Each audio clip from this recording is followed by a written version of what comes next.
looking back and where I am now and how I'm doing my job and how I'm enjoying doing my job, I would choose it again. And I would advise someone to do civil engineering. It's a very good career where, especially, I don't know about other universities, when you are at UJ doing civil engineering, by the time you graduate, you are exposed to almost everything. That's why some people tend to say, you think you know everything. Because I know a little bit of everything. When we talk about accounting, I know a little bit of accounting because in project management, there was some accounting part. When we talk about history, I did a module called Heritage Studies, where we talk about the monuments and what. I know a little bit about history. When we talk about environment, I also did environment. I know a little bit about environment. Talking about geology, I'm there. So people think civil engineering, when you're there, they're just teaching you about the bridges and roads. There's a lot of things that goes there. And by the time you finish, your mind, man, is just opened up and yeah, you become a very well-rounded person in general. It's a good career to be in.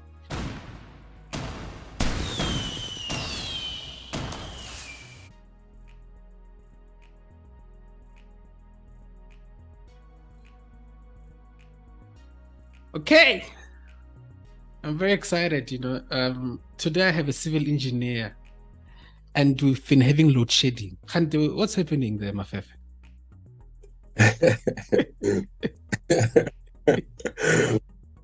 You just said a civil engineer, they talk about load shedding. There's someone who would think when I grew up, when they were talking about civil engineering, people think about bridges. So for you to ask me about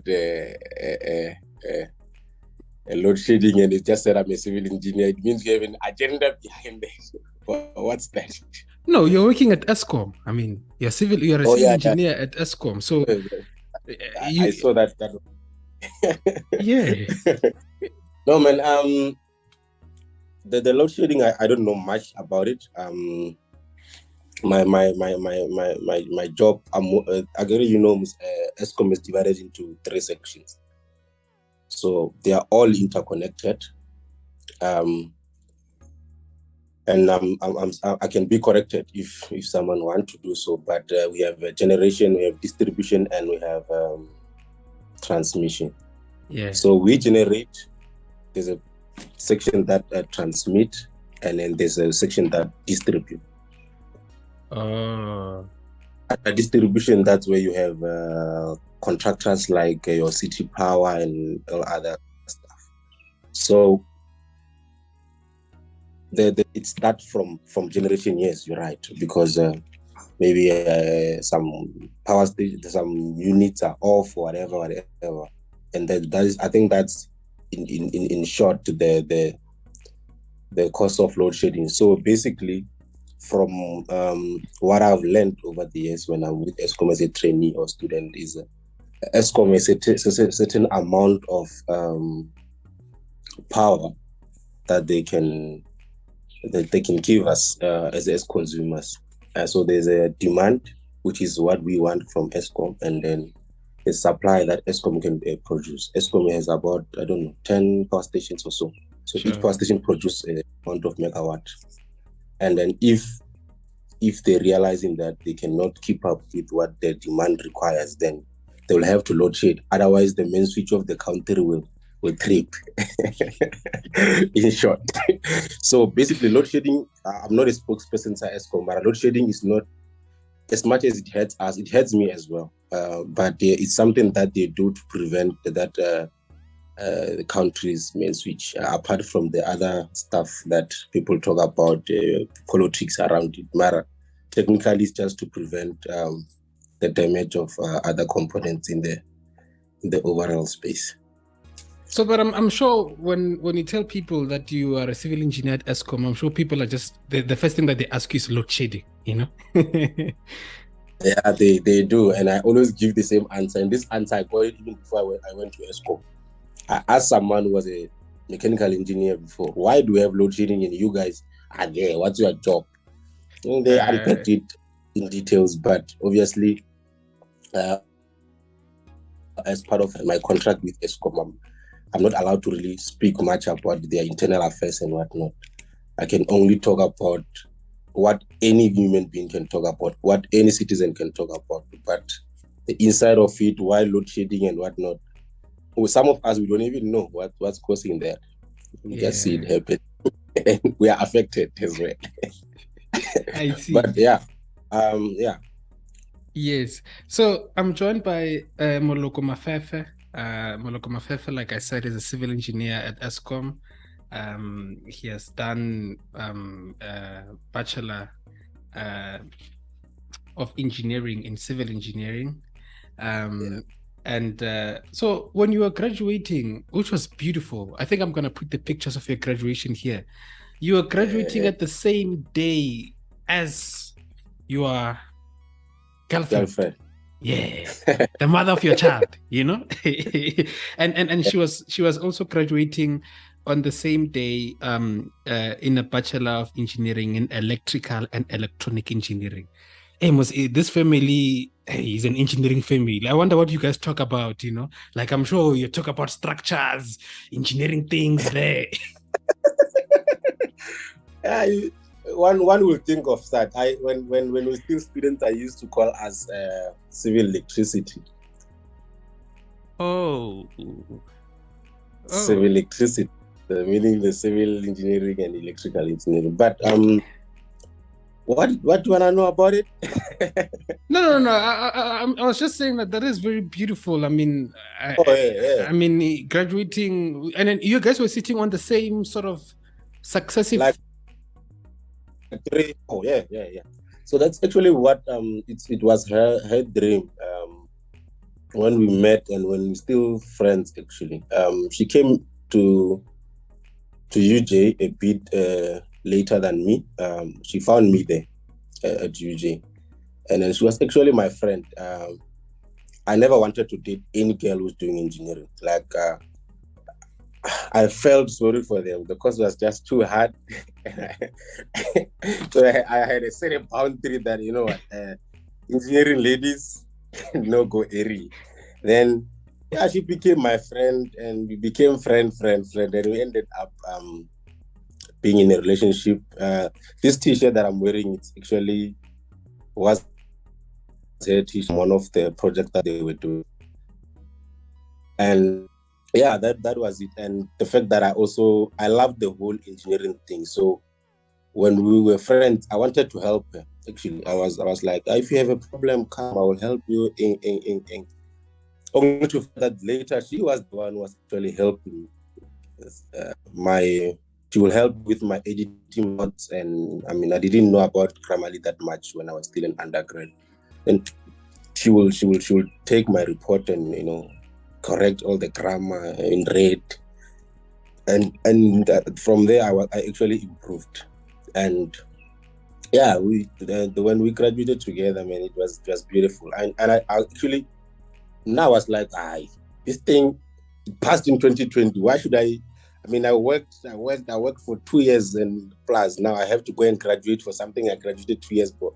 I'm not going there. So I was actually refusing to go, and she forced me. I'm like, no excuses that I'm not even okay financially. I don't have money to buy suits. Like, no, I'm gonna buy it for you. Wow. Then she dragged me out of my comfort zone until we actually went there, and we didn't know obviously that we were gonna be 3 and 4. Then from there I was thrown into idea. I called my parents, told them, you guys can come, and yeah, it was beautiful, man. I enjoyed it, and that's why I felt like sometimes you need some people like that who are going to, you know, draw you out of your comfort zone and put you in the right lane. I mean, I'm happy that he did, you know, drag me out of my comfort zone to actually celebrate this, because my idea was to say, I'm doing masters either way. So I would graduate masters. I don't need this undergrad thing. Wow. Wow, that was very beautiful, man. That was very beautiful. And your son also there. Man, that just sealed the deal, man. That guy looked very unbothered. He looked very unbothered. And he's like that. He doesn't care. And that man looks like you, huh? Hey. They call it, I did agriculture. In agriculture, they call it greater prepotency. So if you have ability to pass your your characteristics to your offspring in agriculture. They call that anima, to have a greater prepotency. Oh. So you can see my dad or my dad's side of the family, I look exactly like them than my mom's side of the family. So I guess it's just a lineage of greater prepotency. So it means that the genes from your father are very dominant, you know? Yes. True. Yeah, quite interesting. You're doing masters right now? Masters in engineering. Masters of engineering in engineering management. Oh, Okaro, you love management, man. Like, you know. Where is it coming from? No. Like, I think because when I look at your profile and I look at what you're studying, it seems like you're more interested into the management side of engineering. Is that so? Yeah, one can say so. I am interested in management because I've seen a lot of loopholes that I feel like engineering space require, and I feel like I can be of a very good candidate to fill those gaps. And if you can check, a lot of in Eskom, a lot of civil engineering are reporting under other managers because there's a lack of skills for management of civil engineering in general, because civil engineers love going to consulting, construction, whatever, and we having limited resources that are civil. So, and beside that, I love teaching people. Teaching is actually my best love. So management for me, it's something that is closer to teaching in a workplace, because if I'm having this new graduate that will come in future, and I have to teach them that, I have to teach them the company ethos, how we do things, the processes of the company, the policies. For me, that will be being my passion that I'm used to. But otherwise, it's still too early for me to say that I want to be in management, but it's something that I will consider in future. So I'm just thinking here, like a civil engineer, what can they, when they go into industry, in which fields can they work in? What can they become like in industry? Yeah. Civil engineering is a very broad degree. So, and even the modules that you do actually just tells you where are you gonna, where do you have to place yourself. I mean, we have hydraulic engineering, which is the water engineering. Some people call it water engineering, dealing with water supply, the seawall and stuff. We also have geotechnical engineering, which is about the foundations, the dams and tailings and whatnot, which is what actually I do in Eskom. I'm taking care of their dams. You know, we have Ash Dam. So that geotechnical engineering background comes in handy when I have to deal with the stability of the dams and the tailings of whatever. So if you go to mining, you'll be doing the gold waste tailing, whatever. But if you're in Eskom, it's Ash Dam. So it's about the stabilizing that whole thing. That is geotech. You still have transport engineering, where you have to design and construct roads and starting from your traffic study, whether there will be a congestion on this road or not, and whatever. And your structural, like the layers of the road, we call it structural, whatever. And then you have your surfacing. That's what you see at the top, the black thing. Yeah, that's surfacing. And we also have structural engineering, which is my favorite. And it is my favorite because it was a bit challenging. Anyone will tell you in civil engineering that structures, not everyone goes to choose career in structures, because the school does not end in school. It continues. It can still move you. After having 5 years of experience, you can still, or 10 years or whatever, you can still be challenged by a certain problem. You don't get you constantly have to go back and apply some principle, and because there's always things changing. I mean, the bridges, as much as they are bridges, they are built all over, but they are built at different locations. But otherwise, structural engineering and geotech working hand in hand. And there's also project management. We do project management as a major from third year. Maybe that's another reason why the management part is always roaming my head to say, but I would want to be in management. Maybe project management, no, maybe functional management will do. But either one of the two, it's still my interest. Why do we have potholes? I mean, because you said something about the road and stuff, and why do we have potholes? Like, I don't understand. There's a lot of factors that constitute to us having potholes. And I always see people saying, back in the days, people used to build roads and then there were no potholes. Now we have civil engineers, then we have potholes. Okay. I think the problem starts with the environment. I mean, there are a lot of factors, like I said, but I'm going to start with the environment part. So in the past, people used to just take the raw materials and rocks, and if they had a lot of materials in their position, then they would build proper road without even doing any calculations. So in actual fact, they were just over designing the road. So even if you don't maintain that road was managed to survive for years. Now we're realizing that we are depleting those resources. So we are trying to conserve the resources. In us trying to conserve the resources, we have to come up with designs and catalogs to do these roads. Now, the issue comes with, I can be a civil engineer myself. And then I went through the training at university. I know how to design the layers in an optimum way, making sure that I don't over-design the road. At the same time, I make the road stronger to survive for its design life. And we'll talk about the maintainability as a factor that affects the potholes. So now, the road normally are designed for 25 years. 15 to 25 years. So now, I designed this thing nicely, proper. Now, Ben decided, no, you know what, this thing of lecturing, it's good, but I need some extra cash. Then I started a construction company because I feel like we don't have regulations in South Africa that regulates who start company and whatnot. So now remember the Ben's idea when he comes to construction, it's not about the built environment.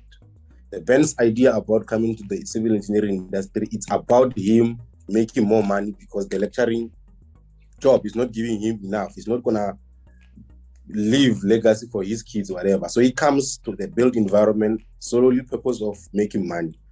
So they will try by all means, no matter what design they have, they will try by all means to use the least as possible. So if you tell them to do the, let's say, 15 millimeter thick of concrete, they will put some, and then they specify even the water cement ratio. They will put the cement there, they coat you those cement. The next thing, they take half of them and sell them somewhere. Meaning they end up under designing or not under designing. They will use materials of low quality to achieve certain things. Yes. And they have power because as much as maybe some companies will have people called resident engineer to make sure that people don't cut corners. They bribe those people sometimes. So they get away with it because they have money. Ben has money. He was able to get a contract. So if this guy who's getting paid, the other thing is these resident engineers are getting paid peanuts. So if he's going to the site and then they are saying to them, man, we know it was supposed to be 150 millimeters, but 100 is not too bad. And you're forgetting that 100, it's a lot in the long term because the design was saying 150, and that 50 millimeters that you are removing, it accumulates and then it can cause problem. Then the resident engineer end up approving. If they don't approve, they bribe them, whatever the case, and they get away with it. And then the next thing, they approved everything. The road 5 years down the line start having potholes.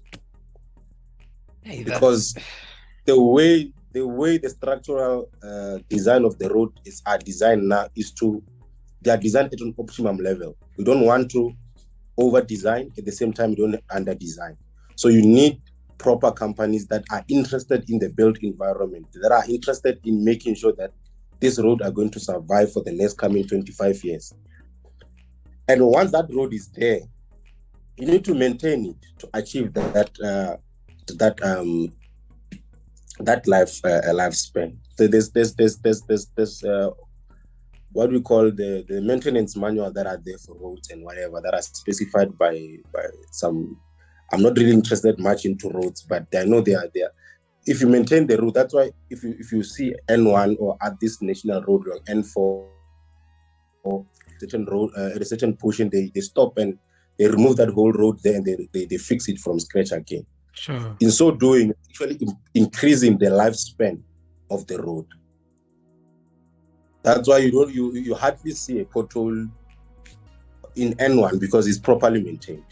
Yeah. Hey man, that's very sad. And is this that's whole one of the few reasons why of potholes we are having here. And the other thing, it could be that civil engineers that designed that thing, they just designed crap. The design in the first place was not good. I mean, we have people who are taking chances. I'm telling you. Not all engineers are interested in built environment. Some people find themselves doing jobs and then, yeah. In the engineering sector, isn't there like what is that, EXA? Is it EXA that actually make sure that the people who are coming here, they are qualified engineers? I can qualify as a professional. Now I'm a candidate engineer. Sure. One day I might qualify as a professional engineer. And then I did everything that I did aligned with structures. Sure. And I'm a qualified. I'm not a qualified structural engineer. I'm a qualified civil engineer. The next thing, I don't know too much about the roads, but I have to sign off things to do with roads. I think, and I'm open to be correct. I think there's also that gap as well in the engineering space. But most that are coming, we don't really have a lot of problems in the designing part. And ICSA regulates the design, or is the design proper, whatever. But the issue becomes when we have to award the contractor, and the contractor have to do what we said they must do. Oh, yeah, I see. First of all, these contractors, they you know what they do? I've seen them even there. They will show Mahudu. Mahudu is a professional engineer. He has a 10 years experience. We have Mafefe as well. He's 6 years experience, whatever. But when they start doing the job, Mahudu and Mafefe are nowhere to be found. Oh. Now they're just using anyone there, and then they just end up doing their own thing.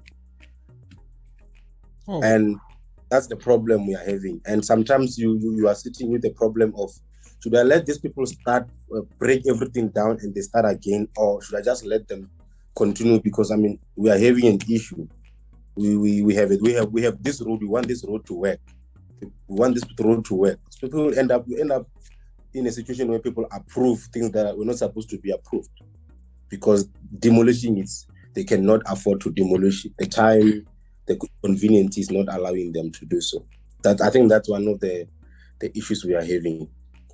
Yeah. The ICSA is not registering who should register a company to do work in construction. I mean, I cannot wake up one day and open Fefla attorneys and come to vets there and get Wolerato Mela and those vets proponents that are very good or inclined with laws.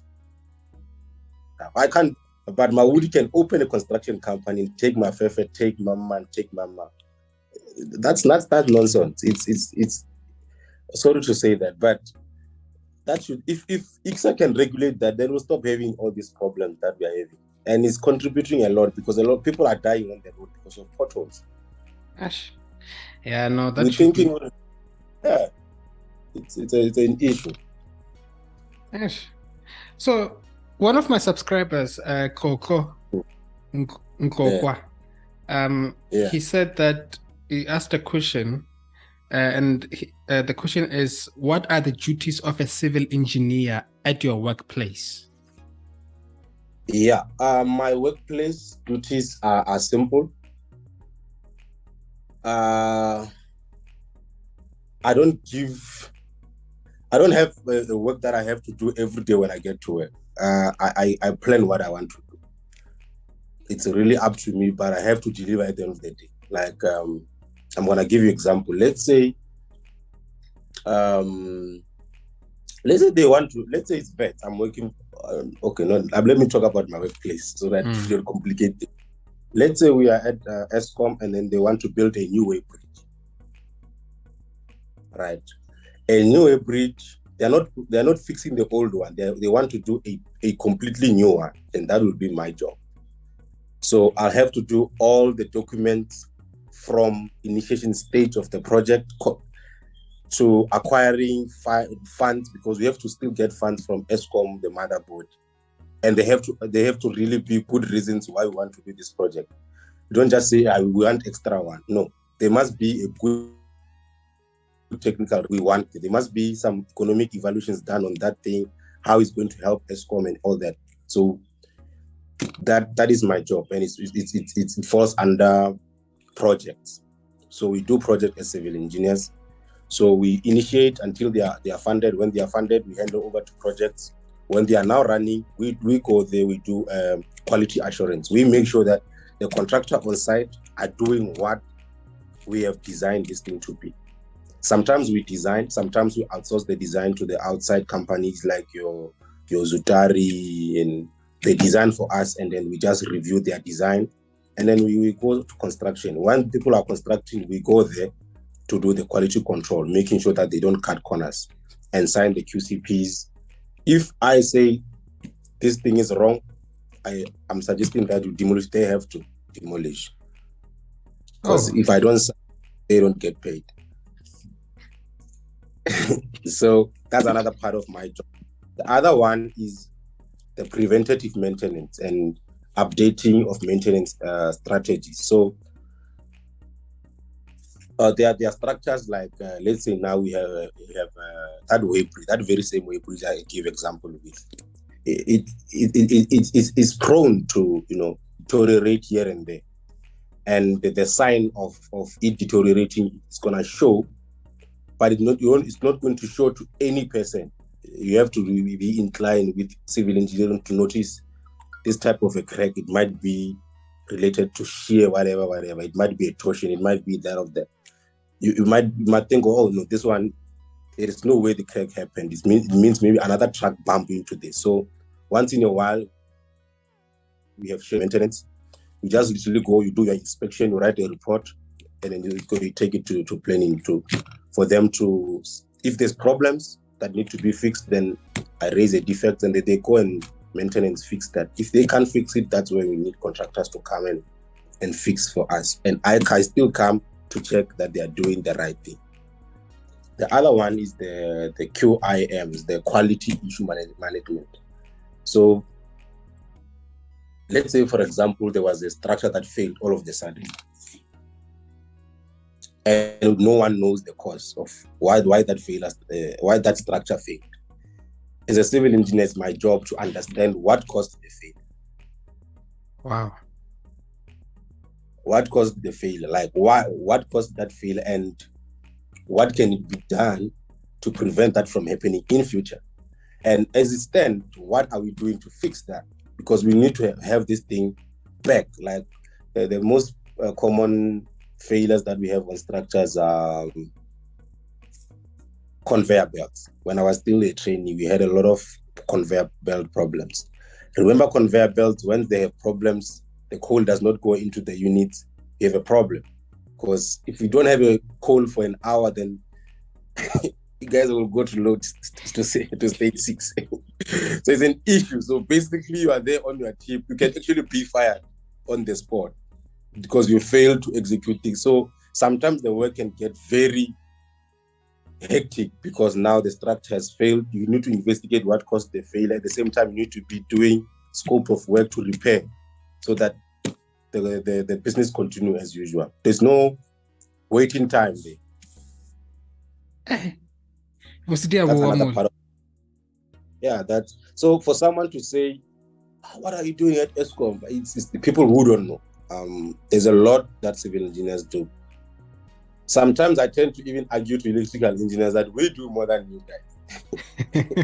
Because I mean, the wires are installed. I mean, if you have the lights at your house, what do? Do you always check them up? Because they're there, everything is automated. Oh, so are you saying that electrical engineers, what they do, it doesn't require regular checkups? It's the same thing as us. When I go to a building, I check if this system, is it gonna fail or is it showing a sign of failure? They do the same thing. They do root cause analysis. We do root cause analysis.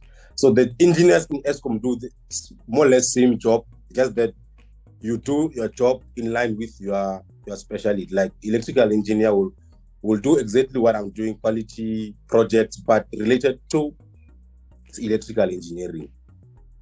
Mechanical engineer will do whatever I do, but related to mechanical engineering. If the boiler, what turbine is not rotating nicely, whatever. But I do what's related to civil engineering. Oh, and how many engineers do you? I mean, how many disciplines of engineers do you have there at Eskom? Like, do you have mechanical engineers? Do you have obviously electrical? What other engineering disciplines do you have there? We also have chemical. Oh, you have chemical. Chemical engineers, yeah, they are very important part of Eskom actually, because they're the ones who work at process, and if system trips and nobody knows why system trip, they're not gonna call me and ask me why system trip. I don't even know. I don't want to say I don't care, but but yeah, I wouldn't know why system trip, why they all tripped. Like there was an incident where you can have the whole power station tripping, and we produce it like nothing. Obviously, it doesn't happen often, but there are those days that when that happened, and it will be all over the news that this happened. Then process engineers, I think, together with some turbine and boiler engineers, they are the ones who come together and solve that. When that happens, I'm not even part of the meetings. I'm just a civil engineer waiting to see a structure failing or building new structures. Yeah. So there are certain things that happen that they have nothing to do with you. And now you're just like us, like how? Kanti, what's happening? I always tell people that the knowledge I have about load shedding is the same as you. I know nothing about it. Where is it happening? Like I don't know much. Yeah. About it. Yeah. Because our assumption is that if you work at Eskom, you probably have the insights, you understand what's going on and stuff. You know, that's what we think. Obviously, you will, because sometimes you are in these meetings where like production and what you are part of those meetings. You can hear them talk like, and with time, obviously, you get to understand their internal affairs, what constitutes this, and why is it an issue where you need a trip, and you know those things. But obviously, you can't you're not allowed actually to speak about them. Okay. On the contract, it's stipulated you must never speak about Eskom or on behalf of Eskom unless you have a written permission to do so. Oh, I see. So, were you at work yesterday? Did you go to work yesterday? Yes, I did. I did go to work, but we knock off at 12 on Fridays. Oh, let's say on Thursday. On Thursday, at what time do you knock off at Thursday? 4. And then 7 to 4. So take me through your day on Thursday. When you got to work on Thursday, if you still remember, what did you do until 4? Well, not like a politics, but I decided not. Yeah, well, they always start by saying that, So we have this thing called ECM. It's a short for the Engineering Change Management. So whenever there is a change that is happening on site, there must be an engineer allocated for that change to happen. So I recently joined this power station that I'm working on currently. So the loophole with this engineering change management that we have, anyone can raise a change. but it lies to up to the engineers to say this thing. No, it's not a change; it's a cancellation. It's not worth taking for. So it's not worth it. So what I did, I went and did the first thing that I did that on Thursday. I went to do inspection, structural inspection of the south cooling towers. Oh. To check the structural integrities, if they are still fine, if there's any visible crack, that is an issue. If there's any visible spalling, if it's overflowing, which is a legal or an environmental contaminations. I went and did that and wrote a report, submitted for it to be closed. It's a regular inspection that need to be done. After that, I sat down in the office. I drafted presentations, 2 presentations actually that I need to present on Monday to convince the SCC is the site change control committee. So it's managers who sit there, line managers and plant EDWL, professional engineers and whatever stuff. So I need to go back to them and convince them that these projects, certain projects are not worth taking. They're not worth taking or embarking on.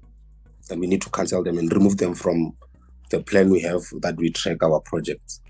And there are those ones that I want to actually continue doing and do the stakeholder requirements and whatnot. So I was just basically working on projects, and I submitted. It was approved. Then I was scheduled for presentation on Monday. So your day is not the same. Like any day. My day is not the same. Like, it's never the same. Like I can go to work telling myself, you know what, today I want to focus on this 1, 2, 3, 4. And then the next thing they're saying, the H dam is overflowing. Hey, that's interesting, you know. Then I had to leave everything and go to H dam. and sometimes they want solutions now. Help us. Like, you are a civil engineer. I mean, how many civil engineers do we have? We are 2 civil engineers. It's me and this other guy who studied at VETS. And then we have other 2 EITs. EITs is engineers in training. They are trainees. So there's only 2 civil engineers in that power station, or do you mean in Eskom in general? That power station. Oh, that power station. Oh. Right. Same level. And then the 2 EITs, engineers in training, and 1 senior engineer. So more like 5 civil engineers, which it normally doesn't help. It doesn't happen. Like you'll find that it's only 1 civil engineer or 2. So I was very fortunate to be in that space where we even have a senior engineer, someone who can sign off our calculations. The other thing that I did was, someone said they did these partitions, and then someone was saying, no, that thing is a change, it's illegal, what. So I was like, no, man, according to the limit state philosophy, if you have anything that is less than the life load there, I mean, it's immovable, it can be considered as a life load. You don't really need to always go back to redesign the structure if this thing is an immovable. It falls under the life load according to the limit state philosophy, and we apply factors to that. So sometimes you just go to meetings and you just argue with people. The next thing you argue with people. People want, you argue with people trying to explain to them that this thing needs to be done this way, but because there's a process that you need to follow. The process that we follow in engineering to actually start executing a project, it's not something that can take 2 days or 2 months. It's a long process. You really need to do a lot of, it's like you're writing a thesis. Yeah. A chain of documents following one after the other. Each and every step you present to SCC, they need to either approve or reject. If they reject, you start from scratch. You do it the way they want you to do it until it gets to a point where it goes out to be advertised. So that process of advertising, that in the process you are going to be with people who want this thing done now, and they want to tell you jump the steps. And if you're not really strong enough, or you don't really know your processes and your grounds, they will always pull you through and make you do what they want you to do. But if you tell them principles that, okay, I hear what you're saying, but let's look at this thing, because now if I design this thing like you're saying, I must design it without following the proper procedure. If something happened, then who takes responsibility? Sure. Obviously, as you as an engineer, I mean, you are the custodian of the ECM process, or the engineer. You know better. So why did you allow this guy to make you do this? And they will always try to push you because they have more years of experience.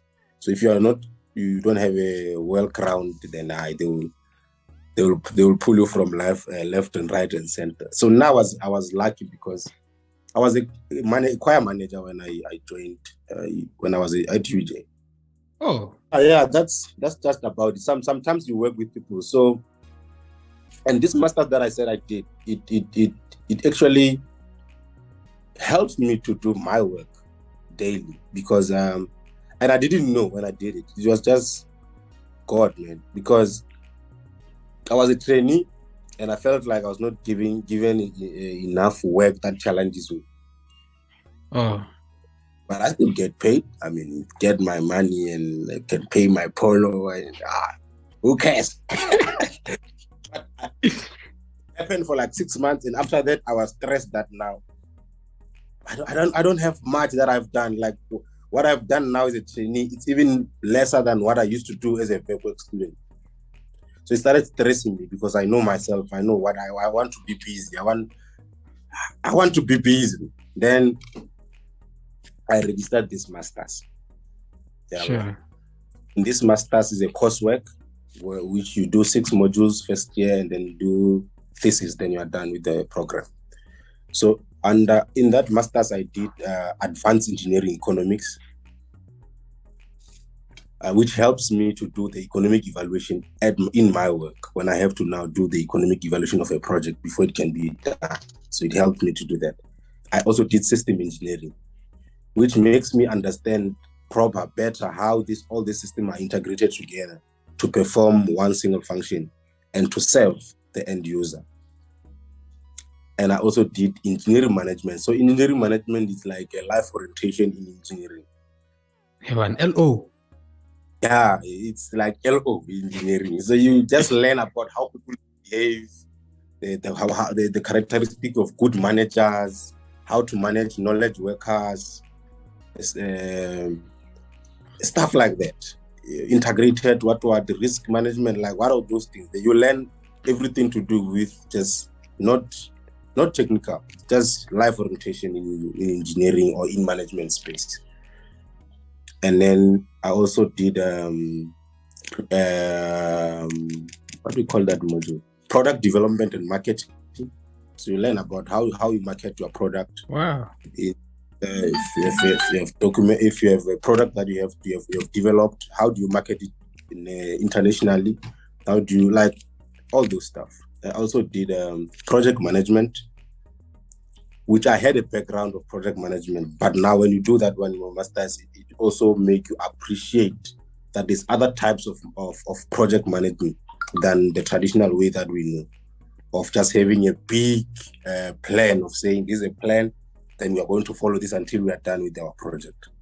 And then when you're at that stage, you learn that, okay, there's also what we call agile project management, which was what bank or software companies love using. So that one has a program, but they can always change and do. They have this Scrum and what. It's very interesting way of managing projects, and a lot of people are now moving to actually agile project management. Although construction companies, mostly in the US, they now trying to use both the traditional project management and the agile, so that they can, agile allows you to avoid scope creep. And on the other side, you always have scope creep, and it makes that whole project messy and stuff. And yeah, that's when I finished that master's, those 6 modules, my mind was opened. Even when I went back to work, when my manager wanted me to do something, I was seeing the bigger picture. For me, it was not about me. My manager wanted me to do what she wanted me to do. It was about the system thinking. My contribution helps. As much as sometimes I tell people I'm not an electrical engineer, don't ask me about load shedding, but I understand in the bigger picture, me doing that inspection for that way bridge helps Eskom in the long run, and it will help Eskom to maintain that part of supplying coal in the station. And if we have enough coal, we'll have enough supply of electricity. So it also, actually, I'm part of the chain of why we need to produce, of how Eskom produce electricity. If I don't do my bit, somehow that way bridge can fail. If the way bridge fails, the truck cannot come in to give us coal. Then we don't have coal. If we don't have coal, we can't generate electricity. Oh, so you're part of the value chain. So you're part of the value chain, one way or the other. If someone blames you, rightfully so, they have the right to do so, because I'm part of it. I can't say no, remove myself from the bigger picture. I'm just a civil engineer. If I don't do my work, or I do my work, but I'm not doing it to the best of my ability, it has the potential to can affect that value chain. And we can end up having a load shedding that started from me, not doing my work. Amen. I assure you, I'm doing the best of my ability to make sure that my part is covered. Amen. We beg you, man, do your work, man. Hey, we don't want stage 8 now. You know? I do. Yeah, man. Hey, I don't know. I love my work. That's the thing. Yeah. No, that I can see. The only time I'm realizing that actually now I'm working, it's when I don't understand what I'm doing. Oh. Yeah. Now I have to go and learn YouTube or from seniors, and that's when I realize actually now I'm at work. Oh. But if it's just the knowledge, the previous knowledge that I have, man, I'll be. I can even take free overtime. I see. Man. Would you advise someone to study further, like to get their masters? Depending, and if they are working in the industry, or yeah, let's say in your case, I mean, you're working and you're studying further and stuff like that. I would advise someone to study further, because there's a say that by the time you finish graduating, 80 to 90% of the things you've learned are outdated. Oh, yeah. So if you don't learn, if you don't continuously learn, you will realize later that you know nothing. Yeah. And that is why you find seniors scared of the juniors, because the juniors, they're still fresh from varsity, they're too ambitious. They want to be CEO of Eskom, and they have this guy who has been with Eskom for 30 years, no further studies, nothing. They just chill in there. When they start saying, I want to be a CEO, they're like, hey, you are too ambitious. I've been here for 30 years. Because they are not studying further. The fact that you are studying further, it's even irritating them. Why are you doing this thing? You are wasting your time. But they are forgetting that there's no waste of time when you are learning something. There's no waste of time when you are doing research and learning how to do literature review. That will help you even when you are at workplace. I mean, I find myself doing very well. I wouldn't want to say as compared to other engineers, but yeah, because I did masters. So for writing, to me, it's easy. Yeah. Remember, doing masters, when you're writing a literature review, you start with a Word document blank, no page number, no numbers. That's where you start. But when you're at work, everything has templates. Oh, yeah. So when I do writings at work, I feel like I'm not doing anything here. With the minute I open a template, I can populate it in a few minutes and I'm done. Because I'm used to writing these big reports, and then my supervisor will send it back to say, you wrote crap. They always say that, eh? Hey, I had this I love that lecturer. He made me. That lecture made me. That guy would tell me, Mafefe, I love your content. I love what you talk about, but your English is poor. It's bad. Actually, it's bad. Improve. Yeah. So if you never find that someone who does that to you, you'll always think you are so good in English because you are an engineer, you're a graduate. I mean, it's very bad to read some of engineers' reports. The way they write introduction, only someone already is putting some conclusions there, some body there. they don't have structure. But if you have studied further and understand, see different things, it helps you in the bigger picture to improve you as a person. So I would advise someone to study further. I mean, you cannot limit yourself to that company. You need to spread your wings. If the opportunity must come and find you ready for those opportunities. So definitely I will. One of the subscribers, Gina, asked, he says, please ask him if it is still worthwhile to pursue a career in civil engineering. What a question. Yeah, man. Yo. Okay, for me, did I ever tell you the story about how I end up in civil engineering? No. Why am I enjoying it so much? Now I was a how do you call it? Tagger boy. You know Tagger boy. Oh, so you were building houses like my dad is a bricklayer. My dad is a bricklayer. Oh, so Tagger boy is the assistant of the bricklayer. Yeah, right? you Taka, then you supply. My job was to supply the tag. And when I was in grade 11, I think, then I got a promotion. Now I could build on my own. I had my own boy applying to me now, and I was building with my dad, obviously, as a top guy, the manager, the bigger guy. So yeah, man, that's and he's the one who actually started telling me about civil engineering because he worked in construction as well. He knows how much power. For him, it was about power. It was not about the fundamentals that civil engineers have, the money and what.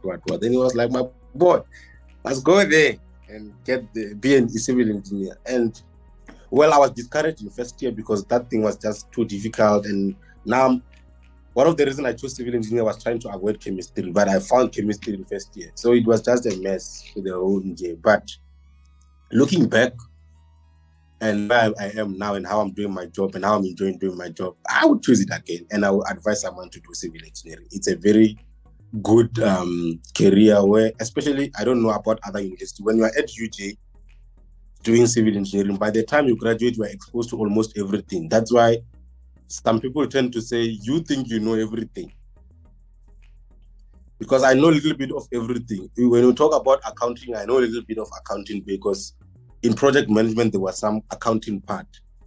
When you talk about history, I did a module called Heritage Studies, where we talk about the monuments and what. I know a little bit about history. When you talk about environment, I also did environment. I know a little bit about environment. Talking about geology, I'm there. So people think civil engineering, when you're there, they're just teaching you about the bridges and roads. There's a lot of things that goes there. And by the time you finish, your mind, man, is just opened up and yeah, you become a very well-rounded person in general. It's a good career to be in.